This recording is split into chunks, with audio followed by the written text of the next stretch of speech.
Balik lagi di Suara dari Nesting bareng gue Kiming Saputra, podcast santai rasa mistis di mana absurd dan serem tipis-tipis selalu barengan. Rekap sedikit, kemarin kita turun dari Surken, lewatin lawang seketeng yang aneh, bawa keseleo, pas dengar suara gamelan, ngasok sebentar di buntut lutung, lewat pos 1 dengan gapura berteruskan selamat datang. Sebenarnya kan kita lagi turun. Dan lihat sajian aneh di pohon besar di tanah merah. Sampai akhirnya dengan sisa tenaga kita bertiga ngerangkak turun ke base camp. Mikirnya udah aman lah. Tapi ternyata cuy, suasana di base camp justru makin absurd. Oke, kita lanjut ceritanya. Base camp itu model rumah kayu sederhana. Lantainya semen, dindingnya kayu tua, udaranya tetap dingin. Nggak ada kipas, nggak ada penghangat. Yang ada cuma sisa hawa dari kabut gunung yang kayak masuk nembus ke celah-celah papan. Kita bertiga langsung tepar. Carrier dilempar ke pojok ruangan. Sleeping bag dikeluarin setengah males. Badan udah kayak habis digebukin raksasa. Tidur di lantai aja, beralas matras tipis yang udah lembab. Baru mau rebahan, kedengaran suara. Langkah kaki berat, pelan dari luar rumah. Bukan suara daun jatuh, bukan suara tikus. Gue mikir, mungkin Mang Kampak atau pendaki lain yang baru turun. Tapi anehnya, suara itu berhenti tepat di depan pintu. Nanda ngelirik gue ngelirik Bowo. Semua diam, nahan napas.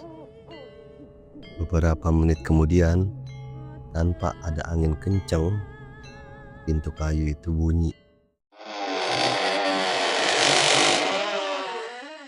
Kayak ada yang narik gagang pintu dari luar. Bowo yang masih keseleo langsung mepet ke tembok. Ngumpet di balik sleeping bag udah kayak dadar gulung. Nanda udah setengah berdoa pakai bahasa yang entah campuran Sunda sama Jawa. Gue beraniin diri ngintip dari selap pintu kayu. Kosong cuy, cuma kabut putih tebel. Diam. Kayak ada sesuatu yang ngumpet. Malam itu kita bertiga tiduran rapat-rapat. Gak ada yang berani ke toilet sendirian. Gak ada yang berani buka pintu lagi. Dan dalam hati kecil gue sadar mungkin kita gak turun bertiga doang.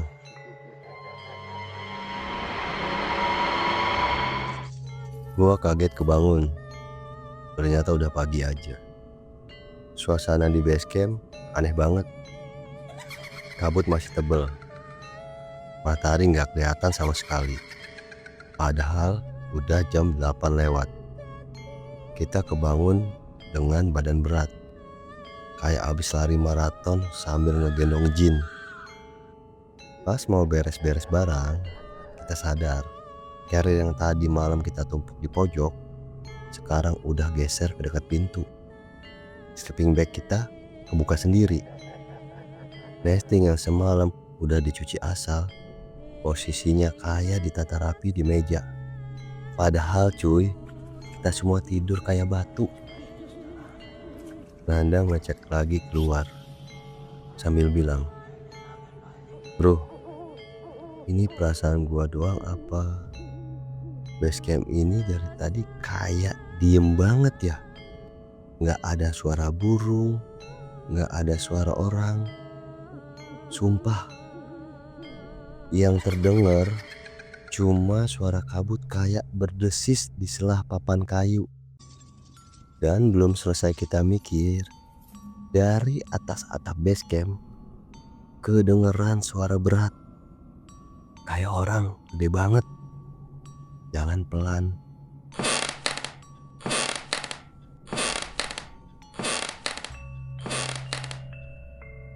Bowo langsung panik. "Bro, gak mungkin musang segede itu kan?" Gue diem, keringet dingin mulai netes. Langkah itu makin berat, makin lambat, seolah lagi muter keliling atap base camp.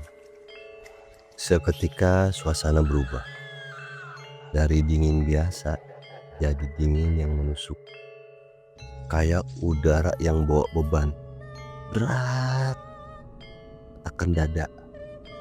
Gue, Bowo, dan Nanda langsung saling lihat. Gak perlu ngomong banyak. Kita tahu nih, kalau nggak cabut sekarang bisa gila kita di sini. Kita buru-buru masukin barang asal-asalan. Nesting yang belum kering masukin aja. Sleeping bag basah nggak apa-apa. Pas kita mau pamit sama Mang Kampak penjaga base camp yang dari kemarin jarang banget keluar, dia cuma ngeliatin kita terus ngomong pelan, "Kalian beruntung, dia cuma ikut nganterin turun, bukan mau tinggal." Gue nelan ludah, merinding sampai bulu kaki. Kita cuma bisa ngangguk cepet, bilang makasih, dan jalan cepet turun ke jalan raya. Di sepanjang perjalanan pulang, rasanya kayak ada yang jalan di belakang. Tapi kita sepakat, gak ada yang boleh nengok ke belakang sampai benar-benar keluar dari area base camp dan sampai ke jalan raya. Dan begitulah, kadang dalam pendakian yang paling berat itu bukan sekedar nanjaknya, tapi apa atau siapa yang ikut turun bareng lo. Gue Kiming Saputra pamit dulu sebelum nesting gue dibalikin ke dunia lain. Suara dari nesting selalu ada di tempat lo ngerasa sendirian. Dan harus diingat, gunung itu tempat belajar, tempat cari damai. Tapi kadang kita lupa di atas sana bukan cuma kita yang hidup. Sampai ketemu lagi di cerita absurd dan mistis berikutnya. Stay safe, stay humble, dan jangan lupa kalau lewat tempat sepi, ngucap permisi.